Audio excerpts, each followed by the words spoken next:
So how are we going to find the words? The way each of us are feeling, we're all feeling something different, and yet we're all feeling exactly the same thing. The road goes on forever, and the party never ends. He owned that. He was born to that. I don't know how I got that written, but that was born with Johnny Gantt. And Johnny Gantt made a decision that he was going to be in a different place, in a bigger place than where he was when he was a kid. He had ambition like no one I've ever seen it. And he wanted to see the world. He knew that there was something out there for him. And fundamentally, he knew that he had to have the grit and the passion and the integrity to make it. And he also knew that he couldn't do it alone. As ambitious as he was, as fierce as he was, that he was never going to work for anyone. He made that decision when he was about 21. A story that I'll share with y'all later. But he understood that he couldn't do it alone. And he understood that he had to have friends, and he had to have family, and that he had to be a constructive member of the community, and that it was his to build, but he was going to be a part of something. It was going to be more than him. And fundamentally, he knew that giving us an invitation to be with him was his gift. And he didn't look at it in a sophisticated or overly thoughtful way. He just extended invitation, because that's how you're a friend. Is that you give someone the invitation to be there with you, and to be on this journey with you, to get on that road, to be at that party. Just extend the invitation. And how many invitations did we get? How many invitations did everyone in this room, in this space, how many invitations did we get? And every time I got an invitation from Johnny Gantt, I thought it was awesome. And it didn't matter if I'd come to this pool 1,000 times, I was looking forward to it, no matter what I was giving up or no matter what was going on in my life. I knew it was precious, and yet I can't remember everything I want to remember from those precious times that I had with him. And that's life. He created something for us, and that is that we could come here together knowing that we were at best going to be able to touch him, at best be able to feel the part of our brains that are Johnny Gantt, that are wired to be Johnny Gantt's friend, that are wired to accept Johnny's invitation. That's what we came here for, but it is this. We came here to be together because this is what Johnny was. He brought us together. So stories, there's so many stories that all of us have been telling each other, and all of us have been thinking about leading up to this. And so what we want to do is we want those of you that are inclined to come up and grab the microphone and come tell a story. Read the room, run it a little long, you're going to lose the room. But come share what you remember of Johnny. Come share something that'll make us laugh. Just share what's on your mind. And I'm going to tell you a story. As y'all are beginning to move up here, I can see so many people. Y'all in front can't tell, but there are a bunch of people coming up. I'm going to share one story with y'all. Johnny had decided that he was going to start riding bikes, so this is before his 68th birthday. He was going to start riding bikes again. And I was over here one weekend, and he says, well, Brent Buck, who's not with us this evening, but was with us at the bike ride this morning. Brent and I are going to go for a bike ride. You should come. And I said, well, I don't have a bike. That'll be great. He said, we're only going to do 25 miles. And I'm thinking, I don't have a bike. I'm good. Seriously, y'all go. Tell me about it. We'll have a beer. And he says, no. You can ride my mountain bike. I've got my road bike. Brent's got a road bike. You ride my mountain bike. And I'm thinking, big fat tires. No, I'm good. Really, I'm good. No, you should come. So I get out there. I don't have shorts. I don't have a helmet. I'm goofy to begin with, and this is not helping. And I get on the bike, and it's fit for Johnny. And I'm not Johnny. I'm short, 6 inches. And so I'm on this bike, and I'm having to jump on it, and they don't care. They quietly think it's funny. They're acting like it's not goofy, but it's really goofy.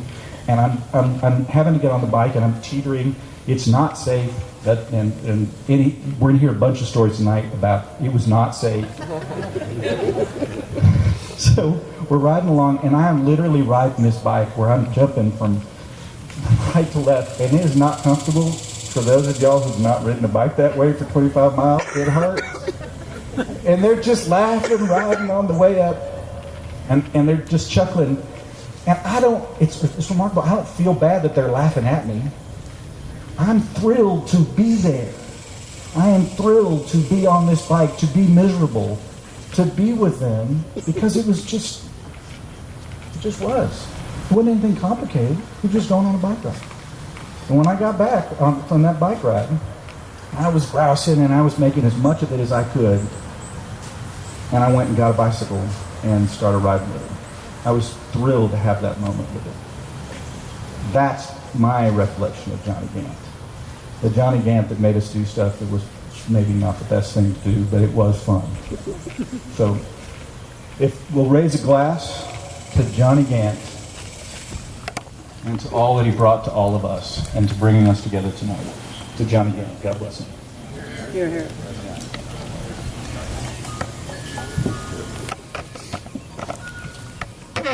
Anybody want to grab the mic? I remember him very much before we had Alzheimer's, but I do remember a couple of really, really funny memories. One of them is every Christmas he'd come up here, and I woke up on Christmas morning. I woke up, and on the Christmas tree in front of it, there was a little doll. And it was not little, but it was pretty big, and it was a doll that you'd strap on your hands and feet and you would dance with. And Donnie's not a dancer. He did not want. I asked him to do it for me a couple times. He wouldn't do it, and then finally he said yes. And so there was how tall is he? Like 6 foot something guy dancing with a doll like this tall, and me laughing in the background and making him spin the doll and everything. And that's one of my best memories of him. Another one is actually, it was out here. He allowed me and my cousin to have a water balloon fight. The one rule, we cannot get water balloons in the pool. I missed my cousin and it went straight into the pool. And I was so scared he was going to be mad. So I freaked out and I started bolting towards the pool house. And I forgot there was a glass door, and I ran straight into it. And of course, I was running inside. I was crying. I was like, my nose is broken. Like, oh my gosh, like all of that. And I saw him. I'm like, oh my gosh, there's a water balloon in the pool. I'm so sorry. And instead, he just sort of looked at me and said, there's a glass door there. Just remember that next time. And like, every single time we walked out of the pool house together, the first thing he would say is that, hey Liliana, there's a door. Just be careful with it. Every single time. So that's. Pretty much he knew me for being clumsy for the rest of the time.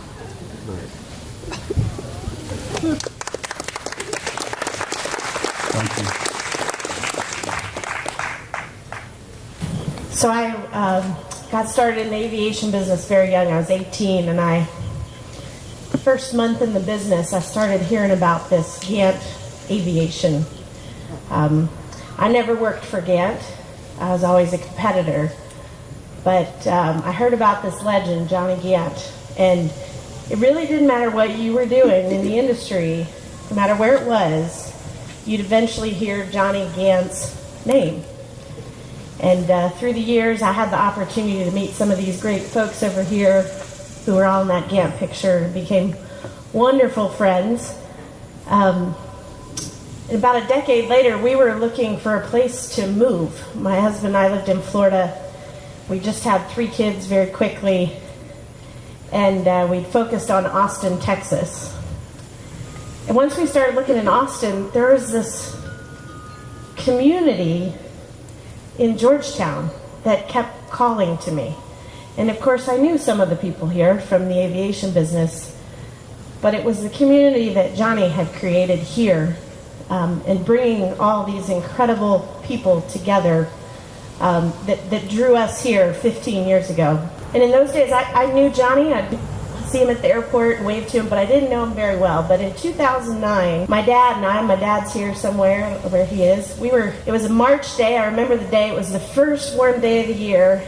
And my dad, just like Johnny, his favorite place to be is on a boat. And he said, let's go to the lake, Robin. It's the first warm day. It's March. It's beautiful. So we took off in Dad's boat, and we'd been on the lake about a half an hour. And all of a sudden we saw the biggest boat on the lake coming at us. And I said, Dad, I think that's Johnny Gantt's boat, And we're like, oh, sure enough, it's a naughty girl. And Johnny's up there waving. And come on, come over. So we pull the boat up and raft off, and it was the first day on the lake, so that's the day you take the boats out and run them through the paces and make sure everything's working. So it was just Dad and I on our boat, and Johnny and his first mate, John Overly, on his boat. And they said, well, come aboard. So about 2 o'clock in the afternoon, I think we ended that night at about midnight. Johnny managed to find some mojitos on the boat, and we had a great time enjoying the evening. But then he said to me, like he said to Julian, we're going to go for a bike ride tomorrow. Why don't you come with us? And my husband's a big cyclist, and I always watched it. I thought, I can't do that. And Johnny said, you got to come do this. And I said, well, you don't say no to Johnny Gantt, just you don't do it. So the next day I found a bike and met up with he and Larry, and we went for about 18 miles, and I thought I was going to die. I was pretty sure of it. In fact, I think I asked Larry to take me to the hospital when we were done. And then that we finished that ride, and Johnny said, well, we'll see you tomorrow at 7 a.m. I thought, oh no, what have I gotten myself into? So that summer, Johnny encouraged me to ride 3,000 miles. A couple things I remember about it. One, it was always fun. Anytime you were with Johnny, it was always fun no matter what you were doing. Two, he always inspired you because he was always there every morning, had the bikes ready, you have a good ride, he had smoothies for you afterwards. But three, he always kept you accountable. You're coming tomorrow, right? You'll be here at 7 o'clock, right? You can't say no to that. So that summer, I got a little cocky, and I bet Larry that I could beat him in Johnny's ride. And some of you were here that night. I lost, and I paid Larry $1,000, and Johnny was tickled pink over that. He thought, I think he wanted me to win, though, Larry. I'm pretty sure he was rooting for me, but... But then that year, Johnny said, you ought to do the Hotter Than Hell ride, which all the bikers had done, and we all knew it was 102 miles. And I thought, I don't know if I can do it. And Johnny said, I think you can do it. So I went up to Wichita Falls, and I rode 102 miles. It took me all day. And you wouldn't believe it. When I finished that 102-mile bike ride, there was Johnny and Claudia standing there waiting for me when I finished. And he was always there to support you and encourage you and inspire you. I've told the family this, as I got to looking at my life and all of my great friends, most of them are a connection that was made somehow through Johnny Gantt. And so that legend of aviation treated me really well, and I miss him.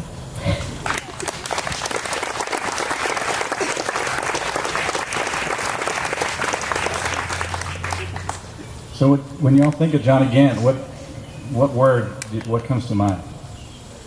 Just holler it out. I'll be darned. I'll be darned. What other words come to your mind? He did what he said. True. He did. That was a conscious effort. He knew that he needed to be a man of his word. That nothing else was important. He did what he said, but he also was an amazing listener. And he understood that it was all about listening. And he understood from a sales position that it was all about listening. And so here's a story about sales. So he's in, and y'all are going to have to help me with this. I think it's Poland. And he's trying to sell an airplane. And so he goes to dinner with this fellow who's hosting him with a lot of vodka and a lot of food, and they just eat and drink, and Johnny can't close the deal. And the guy doesn't bring it up, and Johnny doesn't bring it up, and Johnny's just listening and being patient. And he goes home that night, and he's just exhausted, and he approaches the next day, and there's no deal. There's no conversation, nothing. The guy says, oh, we'll just come to dinner. We'll go to dinner tonight. So Johnny goes back to dinner, and they have this full-course meal and all this alcohol, and it's just this long night. And the guy just won't talk about business. He won't do it. And the evening ends, and Johnny goes home. And he's thinking, I got to close this. So he goes the next night, because same thing. The next day he hears, sure, why don't you come to dinner? And so Johnny's getting it, right? This is the third night in a row. We're going to go to dinner. And Johnny is about a third of the way into the evening and finally just says, look, you can have the 25,000. I'm going. He just walked away from the deal. He figured out that what he was doing all these nights was $25,000. He knew that that was the number, and that was it. He wasn't going to be having dinner with this guy anymore for the $25,000. He could have the airplane. And that was Johnny figuring out that's the pragmatic Johnny of he would hang in there and hang in there and hang in there until the deal was done. Any other words come to mind when you think of Johnny?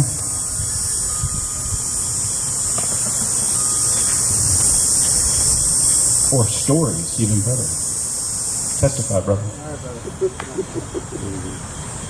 So, Johnny and I have known each other for 30 years, maybe 35 years. And I thought I knew him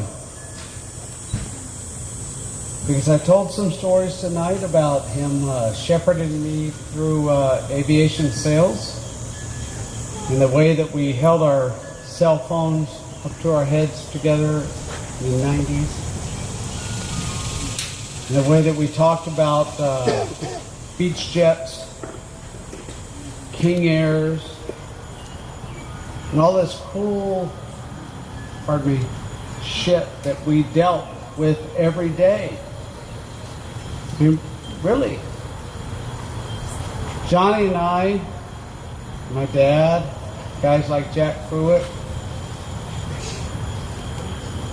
we had the opportunity to do the unthinkable.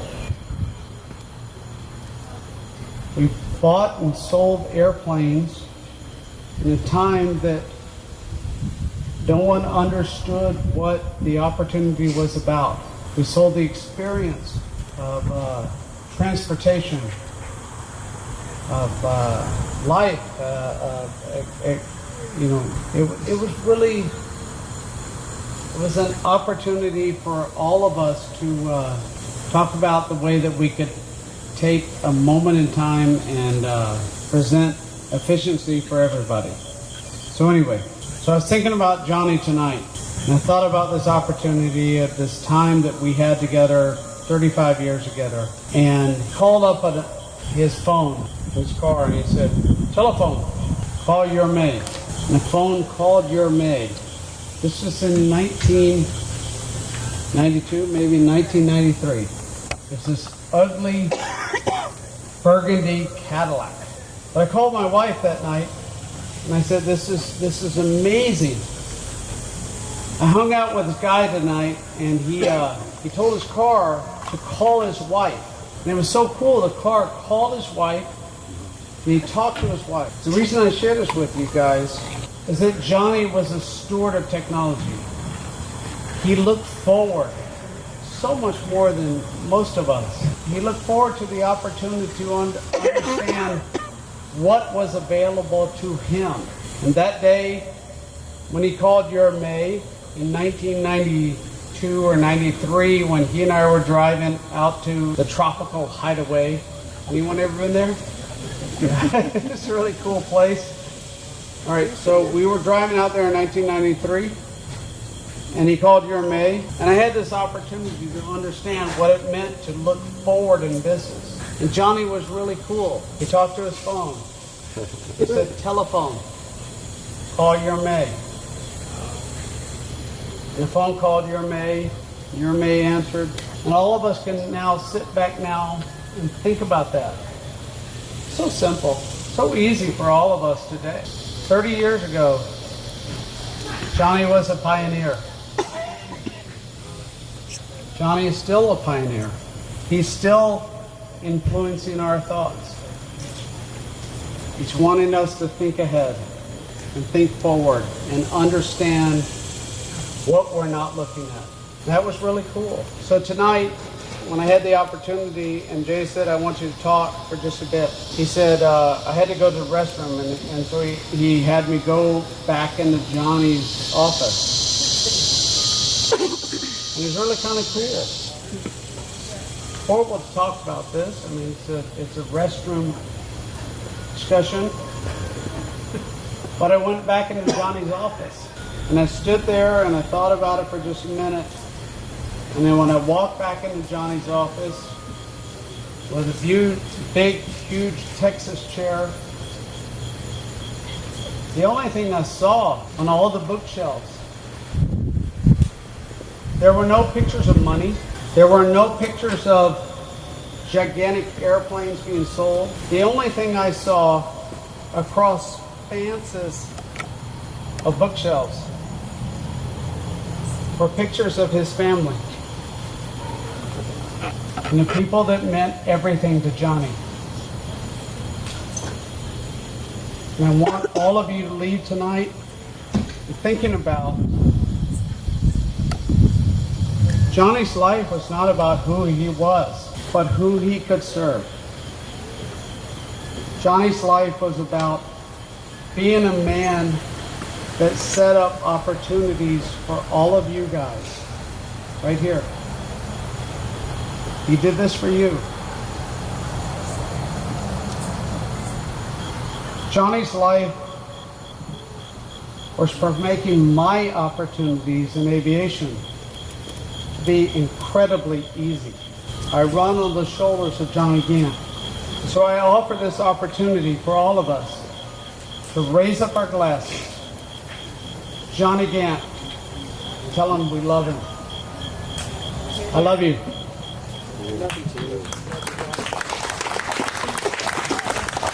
Good.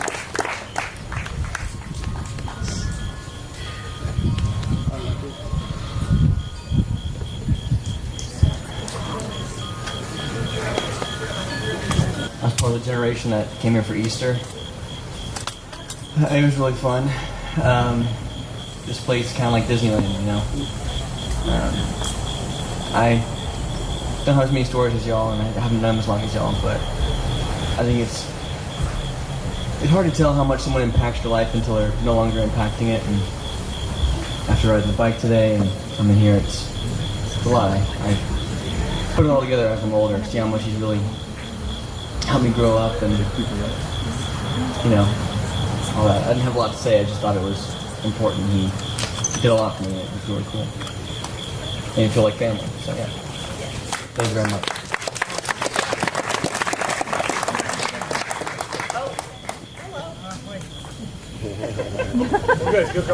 All right, here we go. Okay. Hello. I was basically born here. Where did Jay go? Jay, get up here. Jay, come on. Okay. First time I met Johnny, I was in that little pool house mixing margaritas for junior prom. Junior prom? Johnny wasn't concerned about that. He was concerned about where Jay was and if he was doing his chores. Absolutely, Mr. Gantt, he's out there mowing the grass, I promise you. Right? Okay. Johnny, from day one, age 15, 16, has made me one of his family. Yeah. And he does that with everyone that he meets, and everyone has very specific stories about it. With my children, as they came, they were just like his grandchildren. You're May, God bless you. I mean, the two of you have opened your home, your life to us, and made everything wonderful for so many people. Hold it together. But Matt has some really funny stories, so I thought that would, make things great. Many stories come to mind. Horseshoe Bay. That was a fun party house that y'all were very gracious with. What do y'all do about it? No, we're good. No, all I got to say is Johnny let me into his house. Let me into his family. And your May is, like a second mom to me. Yeah. And even though I was a little bit crazy in high school, that we just were grateful for coming over here. And the best part of my memories were coming over here with our families, on Sunday, and we just hung out and drank the rest of the margarita machine that we didn't drink on Saturday night. But you know, it was just a fun, welcoming place. So I give a lot of good thoughts to John and your name. And my name. Thank you very much. I was trying to piggyback on my son Max there, but just wanted to say, met Johnny Gantt on the lake on a boat, being invited in, like family. I was a stranger to him at the time, but like family, became a friend, family, became an employee. He became my mentor.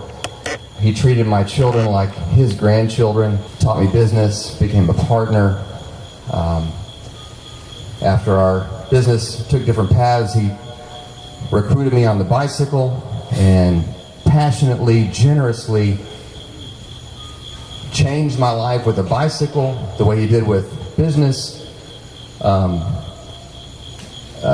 family was impacted forever, like so many people here. My life, not so much an impact on Johnny Gantt's life, but he was on a very short list of people that had the impact on my life. The way Johnny Gantt did, Yura May, Jay, Melanie, Julian, Amy. So thankful for Johnny Gantt and the Gantt family.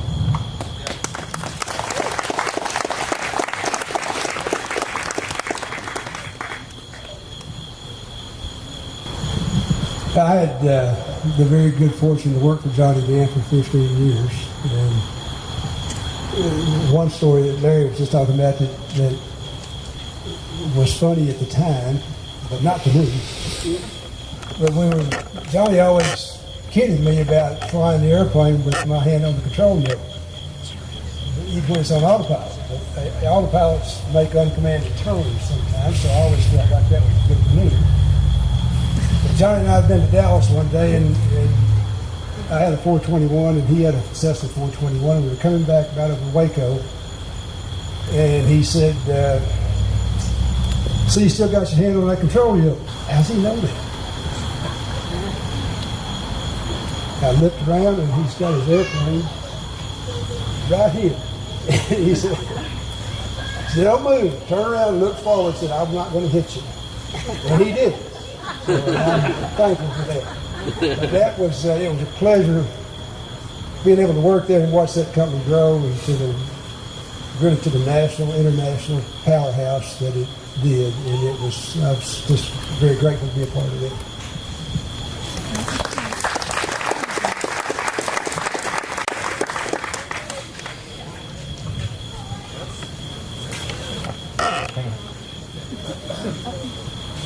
Hi, I'm a little nervous. So I actually met Johnny Gantt through this guy.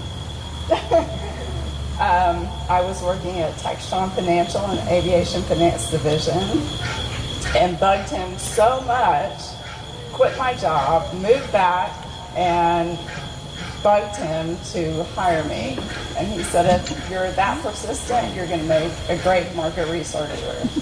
And I had read articles about Johnny and Larry designing the whole version of using market research to buy airplanes, and it worked. So I had the pleasure of working for Johnny and Larry not once but twice, and I loved every minute of it. So I am grateful to Johnny and Larry for the aviation career I had for 20 years. And I want it back. So Johnny is awesome.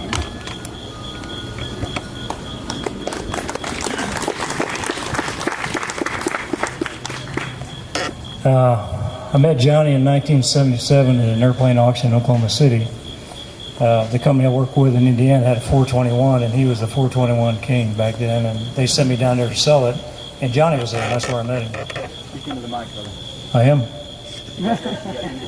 Oh, yeah? Is that better? Sounds really loud here.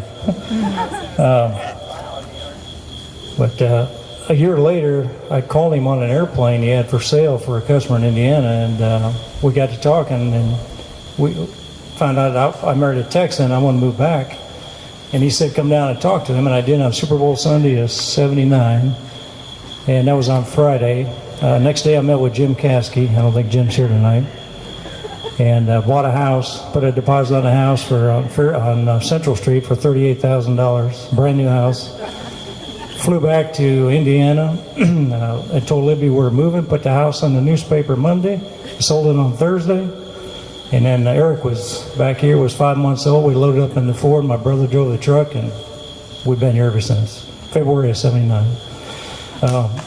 Some of the pictures, the Tropical Hideaway, I forgot about that disaster we owned for a while. But and Robin, you forgot the smoothie story with the wooden spoon. Come tell it. Come on. We need it. You're too funny. Come on. Yes, Robin, we don't Come on. Do you remember it? Come on, Robin. You remember it? All right. Spoon in. So, the best part about riding with Johnny and Larry and Yerme being so gracious to have 10 people in our house at 8 o'clock 5 days a week were the smoothies. I mean, if you guys didn't get to have Johnny's smoothies, you were missing out. So the problem was there's like an exact ratio of peaches and strawberries and protein powder and ice to water. And usually about 3 to 4 days a week, it wasn't right. And so one morning, I think Larry and I were in charge of smoothies, and I have to give Yerme credit, because here's all these people rummaging through her kitchen at 8 a.m. trying to find something. And we've got the smoothies, and they won't. It was at your house? Well, no wonder it didn't work out. Her story, Larry. Where's Aileen? This is my story, Larry. This is my story. So Larry says, "Oh, here we'll mix it up with this wooden spoon." And sure enough, he puts it right in the blender, and it shreds the spoon into the smoothies. And I think it took us about 10 minutes to decide whether or not we were going to drink those. I mean, it's extra fiber. It's probably pretty good for us, but it was pretty good. Yeah. We only had enough for one batch, so we had to save it. And Johnny got a big piece of wood in his glass. Larry wasn't allowed to make smoothies ever again. I got fired. All right, sit down. That was good. So I came to work for Johnny, and we were doing 421s, and then we decided to get in the turbine business, and for some reason we bought this Merlin 3 out of Florida. I don't remember how it got home. I don't think Johnny flew it. It was probably delivered. And then so we decided we're just going to go fly this thing. So back then it was one reading and one flying. And that day I was flying, and Johnny's reading. And we fly out north of town, and we're out there messing around, and all of a sudden we start getting these red lights. And we don't know what the hell it is or what we're doing, but we get the book. We have a total hydraulic failure. So now we have no landing gear, no flaps. So Johnny starts pulling the lever on the floor to get the gear to fall down so we can land this thing. And he can't get the lever, and he's behind me. I'm flying. He's here, and he's back here, and he's about to scream like a 12-year-old girl. And finally he gets the book back out, and instead of pulling the lever, he got to move it across the floor. And the gear fell down. And then this stupid Merlin has a yoke about this big. And it's not big enough because the airplane flies terrible. So I'm flying in about 130 knots, and Johnny said, "You got to slow it down," because we had 4,000 feet of runway. And I couldn't slow it down. I said, "Man, this thing's going to depart. I don't know which way, but I don't like it." So we got it on the ground, and we lived through that. A few days later, we get it fixed, and our banker, Elvin Gentry's out there. Elvin's not here. I think he moved up north. But so Elvin wants to ride with us. And again, I'm flying. Johnny's reading the book. And we take off. We forget to put the speed levers up. And so it has a lot less power than you need for takeoff. And there's trees at the end of the runway. So we barely clear the trees and get the thing going. And Elvin's scared to death in the back. And Elvin never asked to ride with us again. That was it. The Tropical Hideaway. Yeah, we'll forget that one. All right. So Greg Gilman's dad, we buy this from the RTC, I think it is. It is 72 units, I think, and a marina. So we buy it, and it's just across the lake from Horseshoe Bay. And that's a pretty nice place. So we buy it, and Greg's dad said, just fix it up a little bit and rent it. You make a lot of money. So Johnny has a calculator one day, and he said, if we can get half what Horseshoe Bay gets, we can make almost $200,000 a month. Well, that's a no-brainer. So we stick a bunch of money in this project, and we lost everything. We finally sold it on auction, I think. That was our disaster of the day. Yeah, but Larry, how much fun did you have? Yeah, it was fun, yeah. And my grandkids are here, and they don't know who the guy with the hair was back there in that photo, but that was me. Another flying story. Johnny and I, in '96, I bought an aerobatic airplane. I was going to be a real badass aerobatic pilot. So I bought one, and Johnny and I got these books, and we read them, and we'd go high and practice, come down. In the first contest I went to, I zeroed everything because I didn't know what I was doing. Because what you see on the ground is not what you see in the airplane. So, but then we bought and Johnny didn't fly much. He didn't like uncertified airplanes. So then we bought an extra, and that's what we talked about earlier. Somebody did about Johnny winning all these contests, and he won a bunch. He's probably got a whole room full of trophies in there.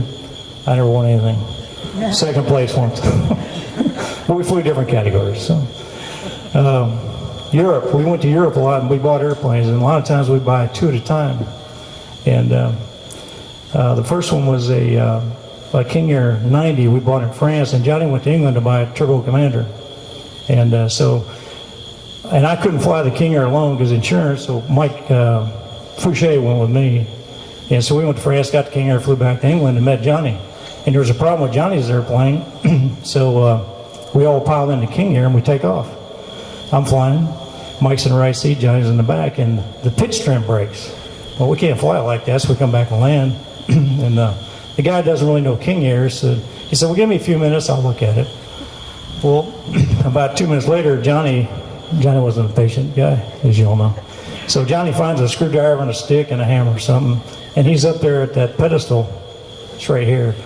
And if you ever seen a dog digging dirt, the parts were flying out of this airplane like that when Johnny was pulling it out, and the mechanic comes in a couple months later, and he said, oh my, I don't know what to do with all that. So it was December, I think, 22nd. The next day, Johnny said, hey, it's almost Christmas, I'm going home. He gets on a train and leaves me and Mike. The next day, the airplane's still not fixed. Mike says, it's almost Christmas, I'm going home, and he leaves me. So the guys there find a King Air pilot that I can use, and then I finally get home. I think I got to Pecos with met the kids in Libby on the 24th, the night of the 24th. But that was Johnny. And then we buy these two other King Airs over in Leavesden in England, old World War II base. And do we do that so bright? Okay. So anyways, we go to, I think Johnny sent me somewhere else, look at another airplane. I was to meet him back in London, and we're going to fly his two King Airs home. So I did that job, went back to Leavesden this night, and Johnny's got the airplanes ready, and so we go in the hangar. There's a real pretty King Air there, 200, and I crawl up in it, and it's just loaded with everything. Two of this, triple that. Never seen an airplane equipped like that. So I said, Johnny, is this the one I'm flying? He said, no, I'm flying this one. Yours is outside. Okay. So we go to the door, and it's an old World War II hangar, and then creak the door open, and you know, in British fashion, it's like a 40-watt light bulb to light the whole ramp. And out in the fog, I can see a King Air. That's a true story. So I'm looking at it. It looks like it's in the mud out there, but it was. We walk out there, and I go around the back, and I kick the weeds away from the door and open the door, knock the cobwebs. And I said, John, did you test fly this? Yeah, flies great. You're gonna love it. So anyways, I load my stuff, and he gets his airplane out. I'm in front of him, so I'm going first, and it's foggy. You can see like one stripe, and you know what that's like, taking off. So one stripe in front of us, so I take off, and I get in the air, about 200 feet, it's crystal clear. We're going to Prescott, I think, and we're going to meet there, refuel, and go on to Iceland. And so a couple minutes later, on the mic, hey, Johnny, you up? Nothing. Fly a little bit. Johnny, you on frequency? Nope, nothing. So I asked the controller, I said, did the other King Air take off? He said, no, no word.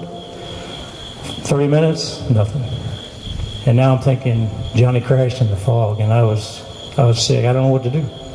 You know, I'm pretty young, and I'm in England, and I don't know what the laws are. I don't know what to do. So I fly on to Prestwick, I land and go up on the tower and talk to the lady up there, and she said they haven't taken off. So I sit there. A couple hours later, she comes and gets me and says, "Hey, that King Air just took off." And in the meantime, I'm thinking, how do I call May? What do I tell her? How do I carry what's left of him back in my airplane? Or what do I do? I don't know the law. So anyways, Johnny lands, and all that equipment he had and all those radios, neither comm would work. He couldn't take off. And the guy we bought it from wouldn't give him one. He had to buy one. He had like $2,000 in cash, and that was into that deal. But the rest of that trip was pretty uneventful. Let's see. One other trip. We go to England. Bought one Conquest, a little one, a 1. Go to France, bought another one, a 2. So Johnny's flying the one that goes higher, faster, and farther, and I get to fly the 1. So he goes to Iceland. I got to land in Stornoway, Scotland. Refuel, go to Iceland, meet him. And when I land, there's a really nice hotel and restaurant there. So I figured we're going to eat. So when I land, Johnny's sitting there on the bench, bellied out, got his hat pulled down. He's all relaxed, and I slide to a stop, and, "Hey, can we eat?" And he said, "No, here's a fish sandwich I got for you. Let's go." So we take off, and it's like the tops are like 25,000. I break out of the clouds, and over my head is a contrail. I'm thinking, well, a contrail, that's a jet. He's got long-range navigation. We got pointers. He's going the way I'm going. I'm good. I'm doing a good job. So we fly a ways, and back then there wasn't many airplanes in North Atlantic. So I said, "Johnny, I think we're the only 2 up here, and I see your contrail." He said, "Oh, these things don't contrail." I said, "Well, do a hard left and then a right, or right and left." And a little bit later, the contrail made a squiggle, and then I quit chasing it because I figured he didn't know any more than I did about navigating across there. So, anyways, we land. I land in Greenland. He goes to Canada and lands, and I meet him up there. Now it's night, and we take off. And I said, "Johnny, do you have the power up? Do you put the gear up? Because he's right here. I see his lights." He said, "Oh, you can't see him. I'm a lot faster than you are." And I said, but we were tired by then. We'd flown a lot, which we did a lot. And kids have been across with us. They know how we do it. We couldn't afford hotels back then, so we had to fly. I'll end it there. As you go through life, and if you're really lucky, you meet someone that has a profound effect upon your life. And Johnny was that guy to me, and I sure miss him. Great partner, great guy. One more story. Made me think of it on the deal, and somebody said, "What a straight shooter and a businessman he was," and he was, and it was his way. I mean, he had his ideals, and that's the way it was. So we had a guy named Jim Burke in Toronto come down, and Jim wanted to buy a King Air from us, and it was a really good deal. We had a lot of money made on this airplane, and Jim was a dealer. He came down, he had this contract about 1 inch thick, and back then we used just 2 pages. You buy it and you own it. That's the way it was. It was a Saturday, and I'd shown Jim the airplane. Everything was great, and he pulls out this contract and he lays it in front of Johnny. He says, "Well, read this and sign it, and we'll get this deal done." And Johnny picks it up and says, "I'm not even going to read it, let alone sign it." And he laid it back down and said, "I'm going to the boat. See you." And then, okay, and that was it.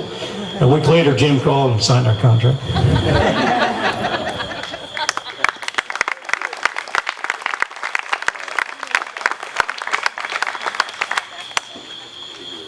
Hi, I'm Caroline, and I'm not the best storyteller, but I can tell you that every Sunday when I went to brunch with Johnny and this one, and my mom and dad, he'd always be standing there waiting for us, and he'd give us like the biggest hug and be like, "There's the most beautiful girl in the world."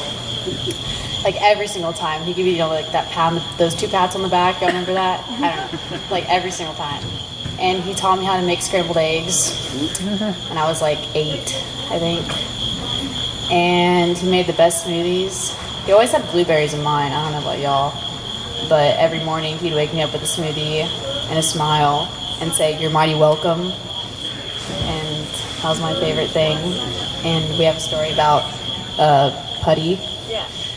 So this is actually about both of us. When me and Caroline were little, we went to Justice all the time, and there we got this little like really weird purple putty thing, and we were playing with it. And this was like pretty early in the morning, and we decided to see who could throw it up the highest. And it's actually still in there if you can kind of see it. But it scraped along the ceiling and went, and I'm pretty sure it's still on that ledge. That's like where the chandelier is.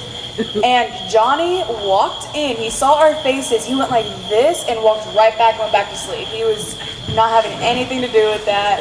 Yeah, he was. But that was the thing. I think I loved about him the most. He was just sort of like, he had a really good attitude about it. He never really got mad at us for that. He just sort of was kind of disappointed. Yeah, he sort of left.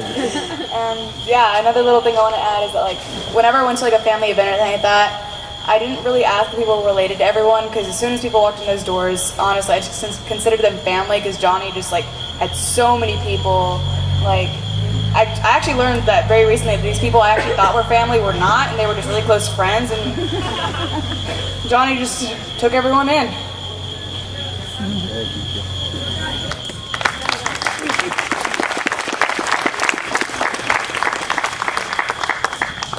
So we're going to have one more story, and then cake. And then we'll be back on the mic, and we'll just be telling stories. Thank you. Thanks. Johnny, I've been working for Gantt with Jay for about a year. And Johnny comes and stands in my doorway and says, "Are you the artsy-fartsy one?" And I said, "Yeah, I think so." And so he said, "Okay, well," and I'd never seen Johnny. I mean, I'd seen him in the hangar, but I'd never actually worked with him or interacted with him. I knew he existed, but I didn't really have any kind of relationship with him at all. And he said, "Well, I've got this jersey, and I need you to do the design on it. And if you could do that, that'd be great." And I said, "Okay, I can do that." So I did it. Now, what I didn't know was that he needed the design the next day, like at noon, so he could order shirts for a bike ride. I didn't know that there was a bike ride. I didn't know that I was going to be responsible for ordering the shirts. I didn't know that I was going to be responsible for ordering the shirts for people that I didn't know and that I didn't know their sizes. I didn't know that I was going to get to come and hand out the shirts at this event. And I didn't know that I would see all of my male coworkers in Lycra at 6 o'clock in the morning. And I didn't know that I would end up managing that event for 3 years, for the next 3 years. I didn't know that I would actually get on the bike and that I would do a 50-mile training ride. I just want that noted somewhere on the video that I upload, that I did ride the bike 50 miles, but on the day that we were supposed to ride, I only rode 10 and went head over the handlebars and broke my wrist. And I didn't know I was going to have to have surgery, although everybody else did. I found out and went into shock. I didn't know that Johnny would tap Mark Thompson and I to start a business. He said, I've hired Mark Thompson. I was like, great. And he said, I said, what is he going to do? Because he was a pilot. I thought he would be piloting something. And he said, well, he's going to run the business and you're going to do everything else. I was like, okay. And I didn't know anything about the business that we were doing. We had to learn about FAA, and it was wonderful. It was a wonderful experience. And I didn't know when Johnny stood in that hallway that I would be embraced by his family, who was so stinking sweet.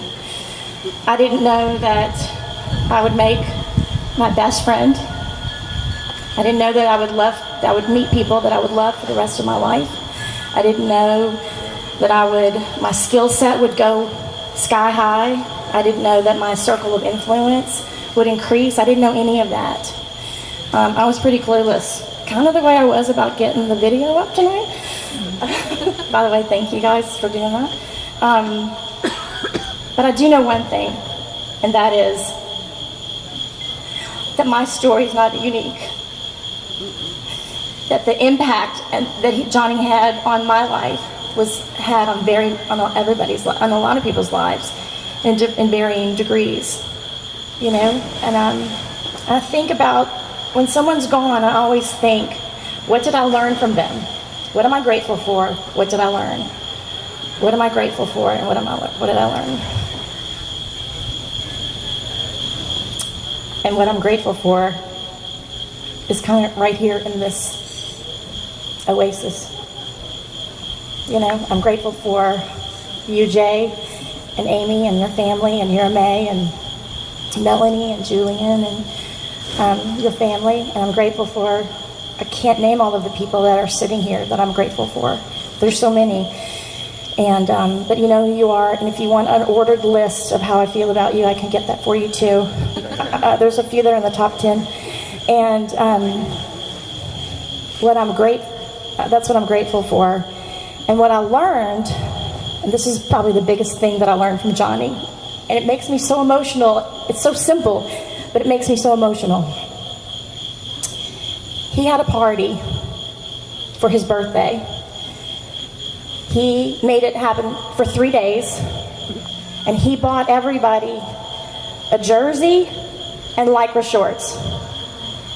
And there was never, ever, ever one moment where he acted like anybody owed him any gratitude. He did it. He just gave. His level of generosity in that instance was so, I don't know if he was obsessed with seeing like the people all wearing the same outfits, you know.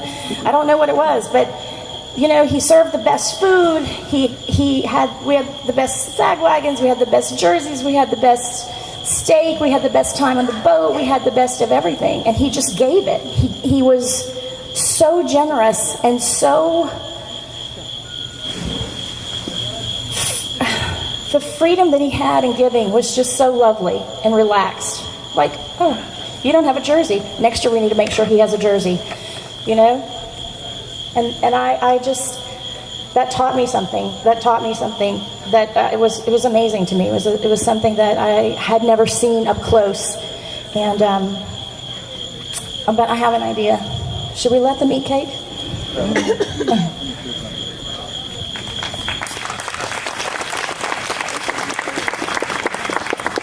So as we break for now, I'd like to give you all something to think about.